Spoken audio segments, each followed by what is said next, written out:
Great. Okay. So any questions, observations, comments?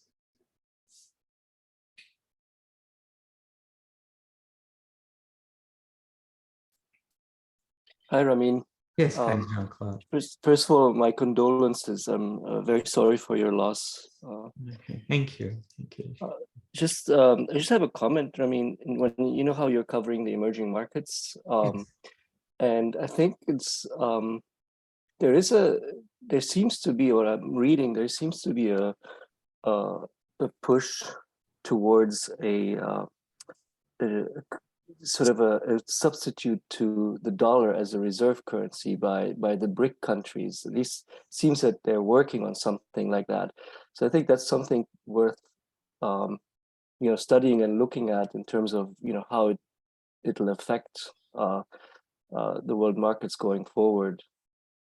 I'm still trying to read up on it, but I think that's something worth watching. No, I totally agree. But they've been working on that. So when you look at the BRIC, obviously you have Russia.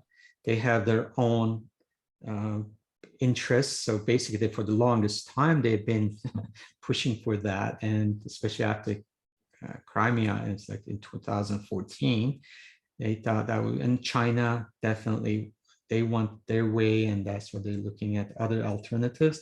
And India also, because they're very much dependent on energy and crude oil, for instance, and they have close relationship with Iran and other countries that they can be importing. So they are very much in favor of non-dollar. The only one you are left is Brazil, and Brazil, obviously, with the real kind of pegged to the dollar in a sense.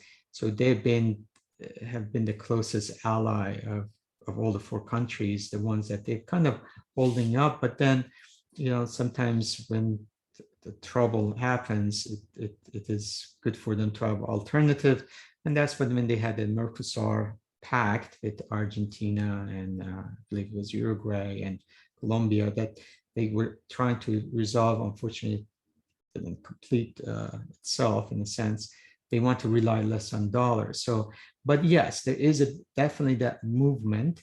The question is, we have a superpower like China, but how much of a pull they have in that, and how much of openness is there for other countries? Of course, you go to Middle East, there will be openness. Some African nations will be opening with that. But yes, there is that movement. Even with China, we had from 1990s, they've been looking for alternative. They used to call them America, and they've been looking for alternatives. But yes, there's been that push.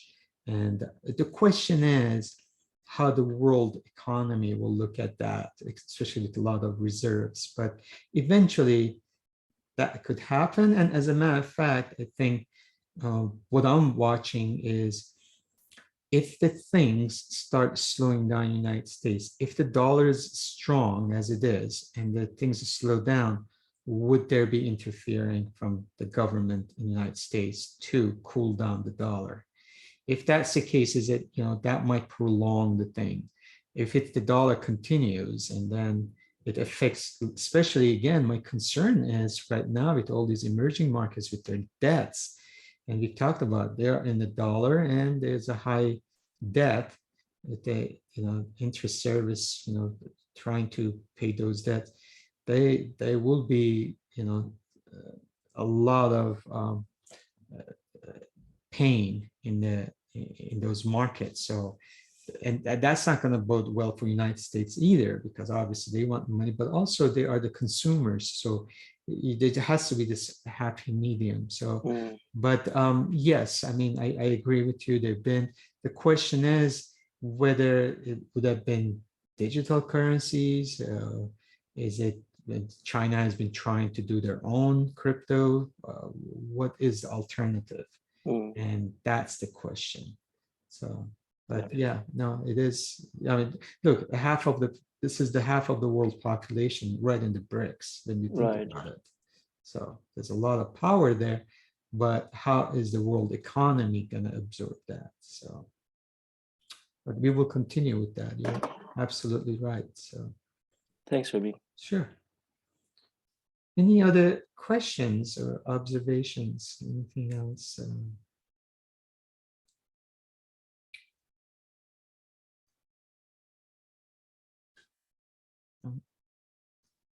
If not, I mean, I just wanted to Yeah. say my condolences. Oh, Sorry thank you, to hear Henry. you. No, I appreciate it. Yeah, it's a journey we all have to take.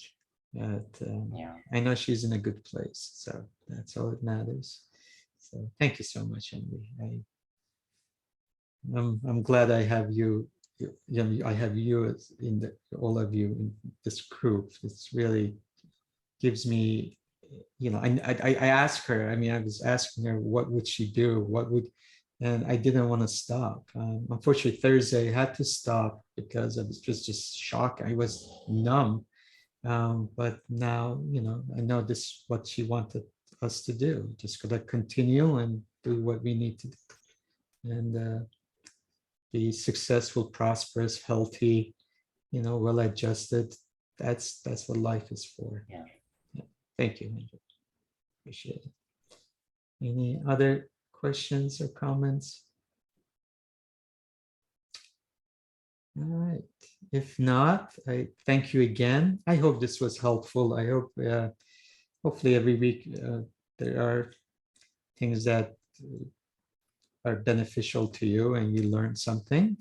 And with that in mind, I think we talked about, so Wednesday, with no surprises coming up, we can continue with our stock valuation and we move on to the second stage. So if that's okay with everyone, that's what we will do. With that in mind, I wish you a wonderful, wonderful week ahead, a nice weekend. Go hug your loved ones. It's funny.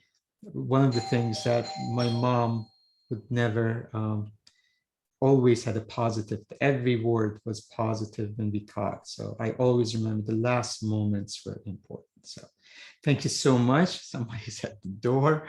I appreciate it. So I thank you again for being part of this group. Have a great weekend. Thank you, Bye-bye. Learning. Bye-bye. Bye-bye. Thank you, Ramajan. Thank you, Bye, Ramajan. Thanks, everybody. Bye. Bye now. Thank you. Bye, guys. Bye.